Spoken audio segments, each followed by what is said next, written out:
Shalom, shalom, shalom à tous les saints dans le monde entier. Bonjour.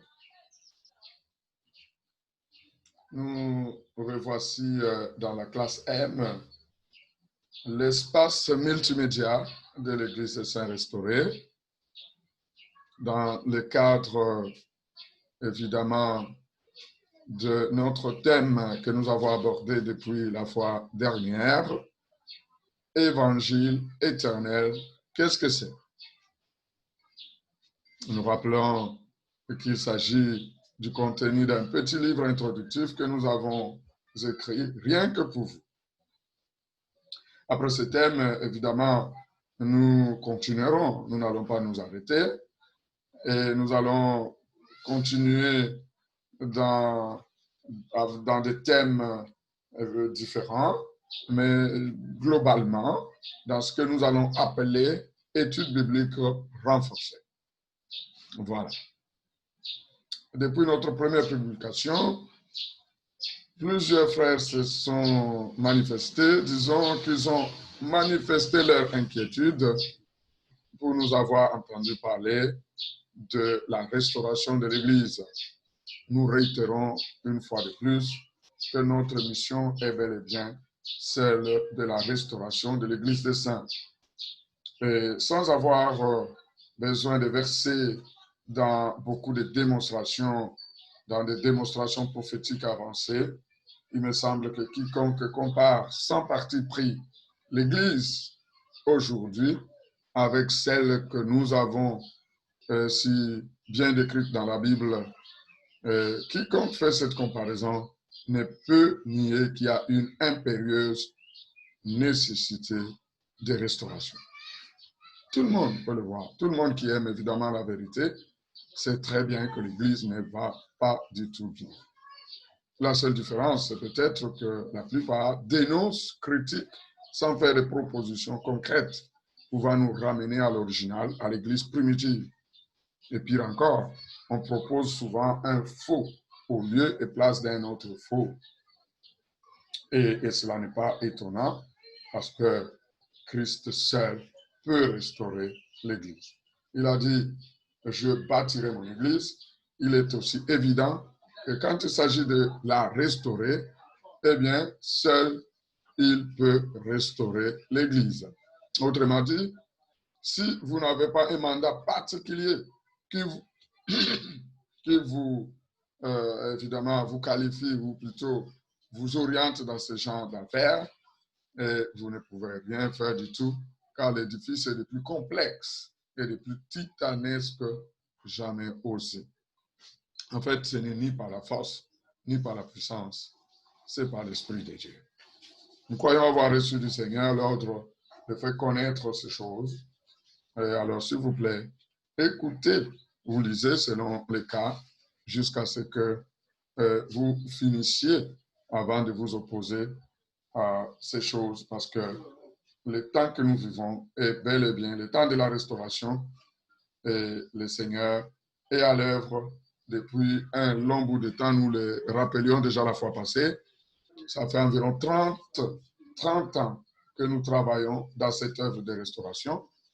Et nous avons plus travaillé caché, c'est-à-dire dans l'ombre, et au point que nous avons eu des reproches. Vous allez excuser pour la qualité de l'enregistrement. Nous sommes aux approches d'une artère plus ou moins fréquentée. Alors, nous allons nous y habituer. Et voilà, nous aurons un peu de désagrément de bruit, mais que le Seigneur nous assiste. Et si nous insistons sur le fait que nous n'avons pas voulu commencer à parler de ces choses depuis, ça fait environ 30 ans, disais-je, que nous travaillons pour la restauration de l'Église. Nous travaillons sur les outils de pointe que le Seigneur nous a donnés pour ce travail. Alors, plusieurs nous ont reproché de ne pas du tout, si vous voulez, être proactifs. Ça, c'est les moqueurs qui croyaient peut-être que c'est faute d'avoir de quoi dire seulement la vérité, ce que nous ne cherchions pas à prêcher pour nous faire connaître et encore moins pour d'autres motifs impurs, c'est-à-dire par exemple pour la rivalité ou pour un gain sordide, loin de là. Bien-aimés, nous attendions tout simplement le temps de Dieu, le temps de Dieu, parce que Dieu fait chaque chose bonne en son temps. Et ce temps est arrivé, c'est le temps de la restauration. Alors nous allons lever peu à peu le voile sur tout ce qui pouvait être compliqué, mais qui aujourd'hui ne devrait plus l'être parce que c'est le temps où le Seigneur a décidé de nous parler sans énigme. Voyez-vous, ici nous avons notre temps très limité, je ne pourrais pas me donner la liberté de vous parler de tout. Nous avons tellement de visions de l'Éternel. Je me souviens, une fois le Seigneur m'a révélé c'est à quoi ressemble l'œuvre dans ces temps. Il a parlé de la ville lumière, une ville où il n'y aura point d'ombre. Voyez-vous, le Seigneur va nous parler sans énigme. Comme il s'est retiré avec les disciples à côté, et il leur parlait sans énigme. Il expliquait toutes les paraboles de façon qu'ils comprennent les pensées du Maître. Je peux résumer en un mot notre publication passée parce qu'il s'agit d'une chaîne. Alors, il nous faut toujours garder à l'esprit ce que nous avons déjà vu. Nous parlions évidemment sur le grand point 1, les différentes facettes de l'Évangile. Et surtout, le sous-thème de la publication passée, c'était de la loi au témoignage. Nous avons travaillé dessus. Le verset clé, évidemment, c'était Ésaïe, chapitre 8, verset 20. À la loi et au témoignage, si l'on ne parle pas ainsi, il n'y aura point d'euro pour le peuple. Ce que nous pouvons retenir, c'est que chaque parole de Dieu dans l'Ancien Testament correspond à une parole dans le Nouveau Testament et vice-versa. Voyez-vous? Et on peut dire que sur n'importe quel sujet biblique d'étude, c'est limité uniquement à l'Ancien Testament ou au Nouveau Testament, sans s'appuyer sur les deux à la fois, ne peut apporter suffisamment de lumière pour conduire quelqu'un au salut. Vous voyez que c'est une question de vie ou de mort, parce que c'est une question de salut. En résumé, nous pouvons dire tout simplement que la nature, Moïse, les prophètes, voyez-vous, les premiers apôtres, Israël, l'Église, les Écritures, les œuvres du Christ, quand on parle des œuvres de Christ, sa naissance, ses miracles, sa vie terrestre, tout ce qu'il a opéré comme miracle, sa mort, sa résurrection, son ascension, tout cela, tout rend témoignage à la parole de Dieu. Absolument tout. Voilà. C'est pourquoi nous disions que dans la science des saints, pour être absolument sûr que la connaissance que vous avez est vraie, eh bien, vous devez être capable d'en faire une démonstration de la loi au témoignage, ou alors de l'ombre à la réalité. Voilà, si on ne parle pas ainsi, disions-nous, il n'y aura pas d'euro pour le peuple. Voilà l'explication d'Ésaïe 8, 20. Maintenant, voici le thème du jour. L'ombre, l'image et la réalité. Voyez-vous que nous sommes toujours sur presque le même thème, je vais dire le même sous-thème, mais il y a des nuances. Nous parlons aujourd'hui de l'ombre, de l'image et de la réalité. Parlons-en. Ce langage est un problème pour plusieurs, c'est évident. Et certains, pour le dire clairement, n'en veulent pas entendre parler parce que ça agace. Mais nous avons l'intention, par la grâce de Dieu, comme nous vous l'avons déjà annoncé, de rendre ces choses accessibles. Parce qu'au temps de Salomon, à Jérusalem, nous dit-on, l'argent était commun comme de pierre. Et Salomon nous a visités et l'argent doit devenir commun comme les pierres. Ce qui est précieux doit être commun en Israël, doit être commun dans l'Église des saints. Partons d'un exemple, un exemple qui pourrait nous aider à comprendre simplement les choses. Vous voyez, il y a quelques versets intéressants dans la Bible. Je prends ici Colossiens chapitre 2, verset 17. Qu'est-ce qu'on nous dit? Que personne, je lis au nom de Jésus, que personne donc ne vous juge au sujet du manger ou du boire, ou au sujet d'une fête, d'une nouvelle lune ou des sabbats. C'était l'ombre des choses à venir, mais le corps est en Christ. Amen. Voilà. Qu'est-ce qu'il faut voir? Allons doucement. Il faut visualiser ces tableaux dépeints par le patriarche Paul. Sinon, on n'attendra que le bruit, sans rien comprendre. Figurez-vous un homme debout ou marchant sous un soleil d'été. Et qu'est-ce qui se passe? Son corps projette, eh bien, une ombre sur le sol. Évidemment, selon l'angle d'inclinaison des rayons lumineux. Voilà. Je marche, et pendant que je marche, le soleil projette mon ombre sur un angle, sur un plan, sur le sol. Voilà, c'est de ça qu'il est question. Vous avez mon corps qui est la réalité et vous avez mon ombre qui est projetée sur le sol qui est l'ombre, évidemment. Voilà un peu ce que l'apôtre est en train de nous dire. Et en termes, si vous voulez, de décodage, il dit clairement ici que le corps est en Christ, c'est-à-dire le corps qui projette son ombre sur Christ. Et l'ombre dont il est question, et ici en particulier, c'est quoi? Ce sont les festivités, les différentes festivités de l'ancienne alliance. Je crois que c'est clair. On n'a pas besoin d'y traîner. Si nous avons des mots concis, des mots simples mais clairs, ces mots conçus peuvent nous aider, et concis, peuvent nous aider, je veux dire, à bien comprendre, à bien saisir les choses telles qu'elles sont.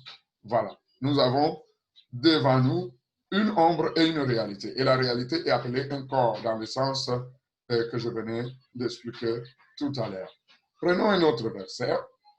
Et après, évidemment, nous allons assembler tous ces versets et puis, voilà, nous allons conclure.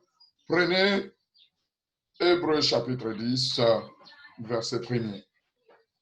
En effet, la loi qui possède une ombre des biens à venir et non l'exacte représentation des choses ne peut jamais, par les mêmes sacrifices qu'on offre perpétuellement chaque année, amener les assistants à la perfection. Voilà. Vous voyez qu'on nous revient sur la même chose. On nous dit que la loi possède une ombre seulement des choses à venir. Et du coup, une ombre n'est pas une exacte représentation des choses. Voilà. Et par conséquent, il ne peut jamais, par les mêmes sacrifices qu'on offre perpétuellement chaque année, amener les assistants à la perfection. Une fois de plus, on nous dit que la loi possède l'ombre des choses ou des biens à venir. Très bien. Nous prenons un autre verset pour aller dans le même sens. Ce sera cette fois Hébreux chapitre 8, verset 4 à 7. Et nous les allons lire au nom de Jésus. S'il était sur la terre, évidemment, on nous parle du Seigneur. S'il était sur la terre, il ne serait pas même sacrificateur. Puisque là sont ceux qui présentent les offrandes selon la loi, lesquelles célèbrent un culte, image et ombre des choses célestes, selon que Moïse en fut divinement averti lorsqu'il allait construire les tabernacles. Et soin lui fit-il dire de faire tout d'après le modèle qui t'a été montré sur la montagne. Le verset 6 nous dit, Mais maintenant, il a obtenu un ministère d'autant supérieur qu'il est le médiateur d'une alliance plus excellente qui a été établie sur des promesses meilleures. En effet, si la première alliance avait été sans défaut, il n'aurait pas été question de la remplacer par la seconde. Amen. Voilà le verset. Mais qu'est-ce qu'on nous dit? La compréhension du texte repose en fait sur la comparaison que l'on nous fait entre Moïse et Christ. Entre deux sacerdoces en fait, ou deux alliances, l'ancienne alliance et la nouvelle alliance. Et on appelle l'ancienne alliance l'ombre et image, et la nouvelle alliance, on l'appelle la réalité. Voilà. Et l'explication est claire. L'explication est claire. C'est que tout ce que Moïse a fait, construit, institué, l'a été suivant un maître mot. Fait selon le modèle qui t'a été montré sur la montagne. Ça veut dire quoi, frère? Ça veut dire ceci en d'autres termes. Moïse n'a jamais rien fait d'original. Moïse n'est pas un original. C'est une copie, c'est une image, ce n'est qu'une ombre. Voyez-vous, il s'est référé dans tout, je dis bien absolument tout. Il s'est référé à l'original qui lui avait été montré sur la montagne, c'est-à-dire Christ. Voyez-vous, le Seigneur l'a enlevé du milieu du peuple, il l'amène sur la montagne, il lui fait voir ce qui est au ciel. Le véritable tabernacle, le véritable ministre, le véritable loi qui sont au ciel, tout. Il a vu la réalité et il lui a été donné maintenant, il lui a été ordonné de construire son tabernacle à lui, de construire son sacerdoce à lui, de construire tout ce qu'il avait à faire, d'instituer tout ce qu'il avait à instituer d'après le modèle, c'est-à-dire d'après l'original. Voyez-vous? Donc, les offrandes, les lois, les institutions, les célébrations, les cultes, tout, absolument tout, était une figure, si vous voulez, une représentation de Christ. Ça, je crois que ce n'est pas impossible à comprendre. Voyez-vous? Ce sont des choses simples. Mais l'élément nouveau ici, j'insiste, l'élément nouveau, c'est cette nuance que l'on veut nous ressortir en relevant deux mots, image et ombre. Pourquoi introduire une telle précision? C'est là la chose. Nous allons y revenir parce que c'est le plus important pour nous aujourd'hui. Mais avant tout, essayons d'associer cela à ce que nous avons vu la fois passée, c'est-à-dire de la loi au témoignage. Si nous essayons d'associer les deux choses, cela nous amène à l'énoncé d'un des principes majeurs, vous comprenez, de la science de l'interprétation des Écritures. Et ces principes-là, nous allons l'appeler principe biblique d'équivalence. Là, je vous parle des révélations. Ce sont des choses que nous approfondirons évidemment dans d'autres cadres. Mais ici, voilà, vous l'avez, c'est un grand principe dont nous aurons besoin de temps en temps pour évidemment ouvrir les portes de la révélation. Le principe biblique d'équivalence. Par définition, sans aller de loin à large, c'est quoi le principe biblique d'équivalence? Le principe biblique d'équivalence, eh bien, consiste à comparer tous les personnages de la Bible entre eux, quelles que soient les formes, pour identifier les personnages identiques. Voyez-vous? C'est-à-dire que dans la Bible, vous allez voir un même personnage sous plusieurs formes, les formes les plus insoupçonnées. Voyez-vous? Mais il s'agit du même personnage, mais qui ne fait que changer de forme. Alors, le principe biblique d'équivalence est le principe qui nous permet de découvrir les personnages, quelle que soit leur forme, c'est-à-dire quelle que soit leur cachette. Vous comprenez? C'est ça même le principe de la science des saints. Or, si vous voyez, quand je parle de la Bible, par extension, il faut déjà bien voir, en relation avec ce que nous avons vu la fois passée, donc dans notre première publication, quand je parle de la Bible, je parle de la nature entière. Parce qu'en fait, la nature est l'extension tout simplement de la Bible. La loi de la conscience est l'extension de la loi de Moïse, donc la nature est tout simplement l'extension de la Bible. Pour ainsi dire que tout ce que nous avons dans la nature, tout, alors tout et absolument tout, est une représentation de quelque chose de spirituel, de quelque chose de réel. Parce que pour Dieu, en réalité, le réel, c'est le spirituel. Tout ce qui est physique, tout ce qui est dans le monde matériel, et n'en est que l'ombre. Et ça, je voudrais vraiment que vous commenciez à comprendre parce que nous vous parlons ici de l'évangile éternel et vous ne pouvez pas entrer dans cette dimension si vous ne prêtez pas attention à ce genre de choses.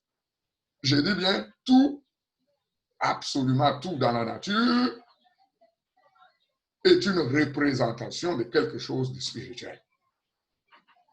Mais lesquels? C'est ça la question. Voilà, je suis là devant un ordinateur, mais mon ordinateur représente quoi? Et même en allant dans les détails, ma souris, qu'est-ce qu'elle peut bien représenter? Mon clavier, qu'est-ce qu'il représente? Ainsi de suite, je peux vous dire que tout ce qui vous entoure, tout ce qui nous entoure est une représentation de Christ. C'est cela, la révélation. Et c'est cela qu'on appelle la science des saints. Voyez-vous, si je prends ma Bible dans Proverbes chapitre 25, le verset 2, qu'est-ce qu'on me dit? Je lis ici au nom de Jésus. La gloire de Dieu, c'est de cacher les choses. Et la gloire des rois, c'est de sonder les choses. Donc Dieu joue au jeu de cache-cache avec nous. Dieu aime ces jeux-là. Dieu a tout caché dans la nature. Nous sommes là, au milieu de trésors inestimables. Mais la Bible ajoute que la gloire des rois, c'est de sonder les choses. Mais qui sont les rois? Tout le monde sait que les rois ici, évidemment, il s'agit de saints, il s'agit de l'Église, parce que l'Église régnera avec Christ, lui qui est le roi des rois. C'est nous qui sommes les rois. Et donc, nous devrions faire de notre gloire, parce qu'en fait, c'est ça qui est vrai. Notre gloire, c'est de sonder les choses, c'est-à-dire de chercher à connaître le pourquoi, les comment des choses. Parce que tout ce qui nous entoure dans la nature, évidemment, sont des messages de Dieu cachés, codés, et à nous de chercher à les comprendre. Voilà. Essayons un peu maintenant d'approfondir le principe de l'équivalence pour répondre à la question que nous avons laissée un peu plus haut, quand je disais, parce que le fond ici, c'est pourquoi cette précision entre ombre et image, parce qu'on nous parle de l'ombre et l'image. Pourquoi l'ombre et image? Pourquoi cette précision-là? Sachez donc dans la Bible qu'il y a deux sortes d'équivalence. C'est-à-dire qu'il y a deux variantes de principes bibliques d'équivalence. Il y a déjà une équivalence réelle ou typologique et il y a ce qu'on appelle une équivalence fictive ou métaphorique. Je veux peut-être aller un peu doucement pour ne pas inquiéter plusieurs par des mots. Les gros mots, franchement, ce n'est pas ce qui est un problème. Ce qui compte, c'est le contenu des mots. Je veux tout simplement dire qu'il y a deux variantes dans l'équivalence, dans le principe biblique d'équivalence dans la Bible. Il y a une équivalence qui est réelle, qu'on appelle dans le langage théologique classique la typologie, et il y a une équivalence qui est plutôt fictive, ça veut dire qui n'est pas réelle, qui est fictive, qui est abstraite, qui est métaphorique, qui est une métaphore. Voyez-vous, deux sortes d'équivalence. Nous allons y aller. C'est pour ça que nous allons souvent entendre parler de types et nous allons entendre parler de métaphores ou de symboles. Ce sont là les deux types d'équivalence que nous allons retrouver dans la Bible. Une équivalence qui est réelle et une autre équivalence qui est fictive, qui est métaphorique, qui est tout simplement symbolique. Commençons un peu par les types. Qu'est-ce que c'est qu'un type? Voyez-vous, un type, c'est une figure, une sorte d'empreinte qui sert à reproduire d'autres empreintes. Voyez-vous? Pour être plus précis, parce que nous parlons dans un contexte précis, dans la Bible, il y a des réalités. Je parle de vraies réalités physiques, vraies réalités entre guillemets, physiques ou historiques, mais qui en fait annoncent ou préfigurent ou typifient ou cachent d'autres réalités physiques ou spirituelles présentes ou à venir, ayant bien plus d'importance dans les plans de Dieu. C'est important de voir. Quand je parle de bien, ayant bien plus d'importance, c'est que pour Dieu, il y a une réalité qui n'est pas une réalité. Et il y a une réalité qui est une réalité. Laissez-moi aller doucement. Je veux dire ceci. Nous allons voir, par exemple, voyez-vous, dans la Bible, plein de choses. Hein? L'arbre de vie, par exemple, Abraham, Isaac, Jacob, la loi de Moïse, tous les prophètes. Non, ce ne sont pas des symboles, ce n'est pas de la fiction, c'est une réalité. Ce sont des vrais peuples, un vrai homme, Abraham, Isaac, Jacob, ce sont des vrais hommes. Moïse, Israël, ce sont des vraies réalités historiques, charnelles, voyez-vous. Mais attention, ces réalités-là sont des types de Christ, c'est-à-dire annoncent ce que Christ allait venir faire plus tard. Or, quand nous parlons comme ça, nous voyons que pour Dieu maintenant, Christ est la vraie réalité.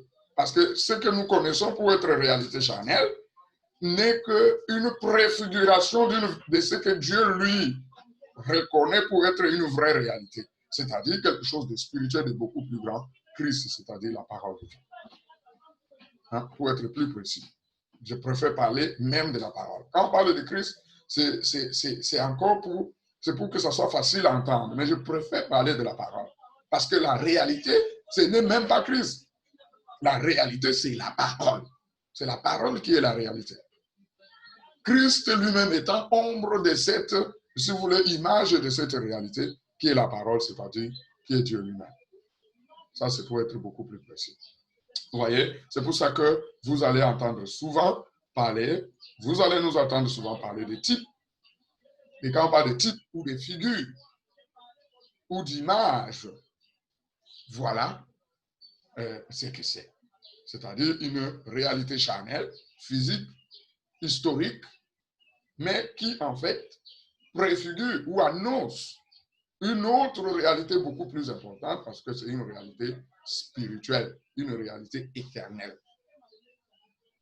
Pour Dieu, il n'y a qu'une seule réalité, c'est la parole.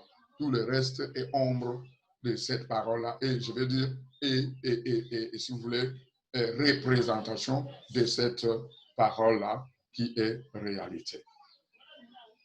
Si quelqu'un comprend bien, parce qu'il nous faut nous résumer, qu'il s'agisse d'une loi, d'un miracle, d'une histoire, d'une vie, d'un peuple, tout ça, c'est ça qu'on appelle type. C'est ça qu'on appelle des signes. Et en général, on les appelle images ou figures ou représentations de la réalité, la seule réalité qui est Christ. Voyez-vous? Parce que pour Dieu, la vraie réalité, eh bien, n'est pas physique, elle est spirituelle et c'est Christ. Vous pouvez prendre quelques versets. Par exemple, Romains 5, 14, Hébreux 9, 9, 1 Pierre 3, 21. Nous n'aurons pas le temps de lire tous ces versets, lisez. Ça va vous rappeler ce genre d'équivalence que nous sommes en train de relever ici, que nous appelons image ou figure. Voilà. En bref, quand on parle de figure, quand on parle d'image dans la Bible, il s'agit de types. Vous comprenez? Donc, il s'agit de réalités qui annoncent d'autres réalités beaucoup plus importantes. Voilà. Israël, c'est le type de l'Église. Voyez-vous? La vie de Christ, tous ces miracles, toutes ces choses. Ça signifie toujours quelque chose. Un jour, Jésus fait le miracle de la multiplication de pain. Eh bien, personne n'a rien compris, même ceux qui ont mangé de ce pain-là, même ceux qui l'ont distribué, ils n'ont rien compris du tout. Et jusqu'aujourd'hui, il y en a qui prêchent le miracle de la multiplication de pain comme étant, voilà, un miracle. Christ est grand, il est capable de faire des miracles. Et oui, évidemment, parce que c'était un fait vrai, un fait historique qui mérite bien d'être relayé. Mais le problème, c'est que c'est un message qui veut dire quelque chose. Qu'est-ce que ça veut dire au juste? Parce qu'un jour, pendant qu'il marchait avec ses disciples, il leur dit, faites attention au levain des pharisiens. Et quand il fait cette reproche-là, rapidement, les disciples ont pensé au pain. Ils se sont dit, bon, c'est parce que peut-être nous n'avons pas amené de pain et que le Seigneur nous donne ces reproches-là. Mais dans la suite, le Seigneur a montré clairement que, franchement, ce n'était pas de pain qu'il parlait, Ce n'était pas de levain simple, naturel dont tu parlais. C'était plutôt de la fausse doctrine des pharisiens. C'était des faux enseignements des pharisiens. Ce qui nous dit clairement, et on nous dit clairement qu'ils n'ont pas compris la chose. Ils n'ont pas compris le miracle de Dieu qu'il avait fait devant eux. Parce que s'ils avaient compris, ils auraient pu comprendre que quand il se réfère à cela, il ne s'agit pas du tout, évidemment, de pain qu'il parle, mais il s'agit de la parole. Vous voyez, nous reviendrons sur ces choses-là. Nous aurons tout notre temps quand nous allons approfondir l'étude biblique renforcée. Nous reviendrons sur toutes les paraboles. Nous essaierons d'entrer dans les paraboles, dans tous les miracles de Christ, et vous comprendrez que c'est un monde, tout un monde de Dieu. Voilà, que le Seigneur vous bénisse. Nous prenons le deuxième point parce que nous disions qu'il y avait deux types d'équivalence ou deux variantes d'équivalence. Une variante qui est réelle, historiquement réelle, et c'est ce qu'on appelle type, et une autre équivalence qui est plutôt métaphorique, c'est-à-dire fictive. Et c'est là que nous parlons de symboles, tout simplement, ou de métaphores. Voyez-vous, c'est quoi une métaphore? C'est une figure de style qui consiste à donner, en général, à un mot, un sens qu'on attribue souvent à un autre. Évidemment, par comparaison ou par ressemblance. Pour ainsi dire que la métaphore n'est pas une réalité, globalement. Une métaphore n'est pas une réalité. C'est juste un symbole, une fiction, un langage, une figure de style qui cache une réalité physique ou une réalité spirituelle beaucoup plus importante. Voyez-vous? Pardonnez-moi. En règle générale, alors, c'est cela qu'on appelle l'ombre de la réalité. Et je voudrais insister là-dessus, c'est-à-dire juste une petite précision. Nous avons parlé de type comme étant une image. Et maintenant, nous parlons de la métaphore, vous comprenez, comme étant une ombre. Je ne sais pas si quelqu'un comprend. C'est tout simplement une question un peu de précision. Vous comprenez? Parce que, en fait, une métaphore est moins précise qu'une, si vous voulez, qu'un type. Parce que il s'agit d'une fiction. Une fiction ne peut pas être comparée en termes de précision à une réalité matérielle ou, si vous voulez, une réalité charnelle ou historique. C'est pour ça que l'ombre, c'est la métaphore, tandis que le type, c'est l'image. Je parle de la précision, c'est-à-dire de façon générale, par exemple, les paraboles, les visions, les songes, les symboles prophétiques. Vous entrez dans l'Apocalypse, vous allez voir toutes sortes d'images. Ce ne sont pas de réalité, ce sont de la fiction. C'est de la fiction de Dieu. Ce sont des images, ce sont des symboles. Et ces symboles-là sont donc des ombres. Si on compare cela à un type qui est une image. Parce qu'un type, en termes de précision, nous voyons que l'ombre est moins précise que l'image, qui est beaucoup plus précise, qui est beaucoup plus réelle. Et il est important de garder les deux choses, parce que c'est la seule chose qui nous a attirés dans ce genre de profondeur. Pourquoi on nous a parlé de la loi qui possède l'ombre et l'image, ou qui est l'ombre qui fait, ou qui les sacrificateurs de la loi, qui si vous voulez, rendent un culte ombre et image de la réalité. Pourquoi ces choses-là? Pourquoi cette précision-là? C'est parce qu'il y a quelque chose qui est précise et il y a quelque chose qui n'est pas précise. Amen. Voilà, par la grâce de Dieu, c'est vrai que ce n'est pas du tout de tout repos. Nous avons quelques petits soucis, mais ce n'est pas grave. Nous allons faire avec. Le plus important pour nous ici, c'est de retenir que l'ombre et l'image sont deux choses qui sont en fait la même chose, mais c'est seulement un degré de précision dans la représentation. Donc, l'ombre est un peu moins représentative, je vais dire un peu moins précise que l'image. C'est pour ça qu'on parle de l'ombre et de l'image. C'est important pour nous de connaître ces choses-là parce que nous allons souvent avoir besoin de cela. Pourquoi vous remarquez, par exemple, dans une parabole, le Seigneur parle de la parabole de l'ivraie, hein, la parabole, si vous voulez, de Sémère. Il va parler, par exemple, des rôdes comme un renard, et dire à ces renards, voyez-vous, il s'agit d'une métaphore. C'est une sorte, voyez-vous, de symbolique qui dit un peu ce que Hérode, lequel lui, Hérode, est image maintenant de la chose en réalité que Christ est en train de chercher à nous relever. Hein? Vous remarquez que nous avons là une ombre et une image. Le renard est une image, est une métaphore qui nous présente Hérode, lequel lui-même maintenant est une image, parce que c'est un type de quelque chose. Voyez-vous?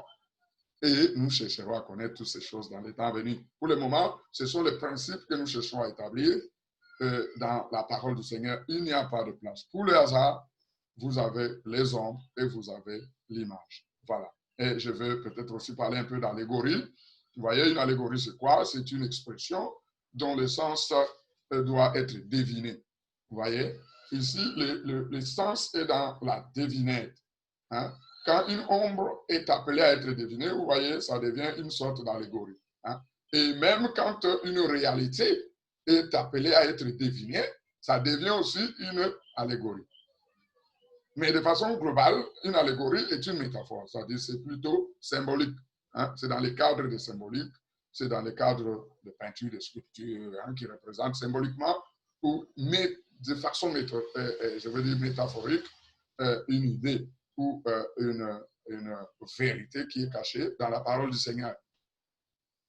Mais, bon, laissez-moi parler aussi de la parabole. Hein? C'est quoi une parabole? Une parabole, c'est un récit.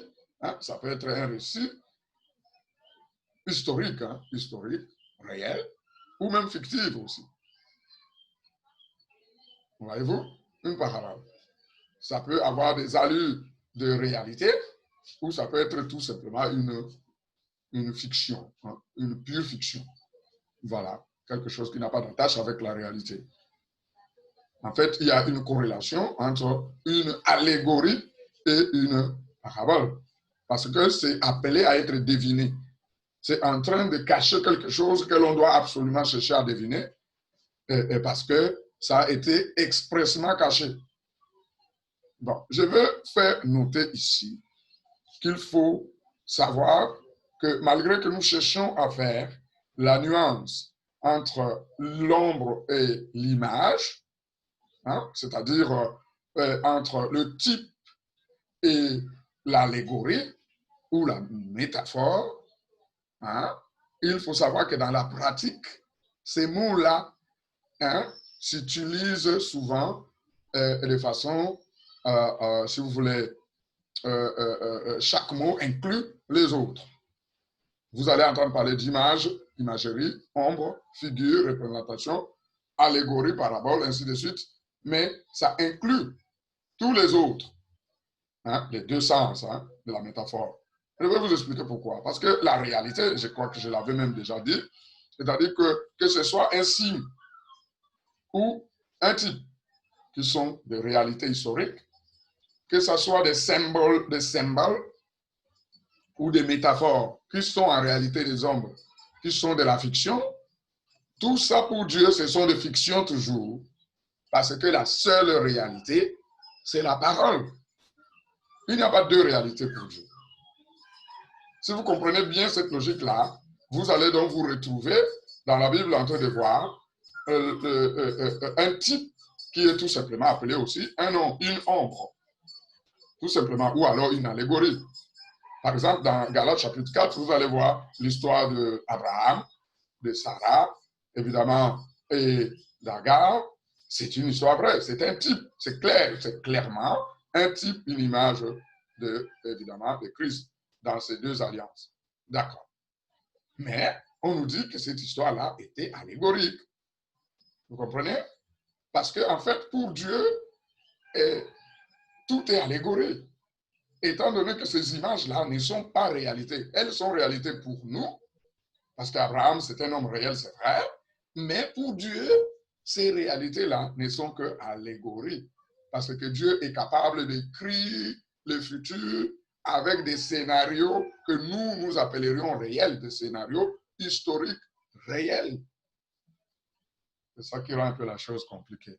Mais si vous comprenez un peu dans la logique que nous avons voulu vous présenter, vous comprenez que quand on insiste sur la nuance entre l'ombre et l'image, vous savez qu'on veut donc dégager une précision donc entre la fiction et la réalité. Mais quand, je veux dire entre la fiction et les types, mais quand on ne veut pas dégager ce genre de précision, on peut tout aussi appeler un type une parabole. Hein? On peut dire que l'histoire d'Abraham, c'est une parabole. On peut le dire, tout simplement. Ça, c'est le langage des saints. Que le Seigneur vous bénisse abondamment. Voyez-vous, pour Dieu, une seule chose est vérité et réalité, c'est Christ. C'est-à-dire la parole. Tout le reste est néant. Voilà. Nous n'allons pas tout terminer le même jour. Et d'ailleurs, la parole ne se termine jamais. On ne peut que mettre de point virgule. Il n'y aura jamais de point final. Voilà. Si vous avez été bénis par cette parole, eh bien, tout ce qui vous reste à faire, c'est de cliquer j'aime et de partager au maximum. Faites large diffusion, chers bien-aimés, afin que le plus possible de personnes soient bénies comme vous. Et voilà, et sachez aussi que vous pouvez vous abonner à notre chaîne YouTube. Comme ça, vous ne pouvez plus rater aucune de nos publications. Vous pouvez aussi vous abonner à notre chaîne, évidemment, à notre mur, si vous voulez, Facebook. C'est toujours bien. Et vous pouvez poser vos questions également sur notre mur Facebook. Vous pouvez aussi commander une publication sur un sujet particulier qui vous tient à cœur. Nous verrons dans la mesure où le Seigneur nous aura accordé la grâce comment publier, comment faire une publication dessus. Mais si vous voulez apprendre la vraie parole, la sainte doctrine, l'évangile pur, sans mélange, sans hybridation, ou bien si vous voulez approfondir votre connaissance de la parole pour atteindre les 4D, hein, la 4e dimension, pour atteindre la dimension de l'évangile éternel, alors n'hésitez pas. Vite, rejoignez-nous en vous inscrivant dans notre école de la révélation en ligne au Conservatoire des Saintes Sciences, en sigle CSS. Pour plus d'informations, eh bien, contactez-nous inbox. Merci à tous et que le Seigneur vous bénisse pour vous servir. C'était le patriarche Bachapide Mambabwa Dieudonné, apôtre de Jésus-Christ et docteur de l'évangile éternel. Prions. Seigneur, bénis ton peuple et que la grâce à jamais soit sur Israël de Dieu. Au nom de Jésus. Amen.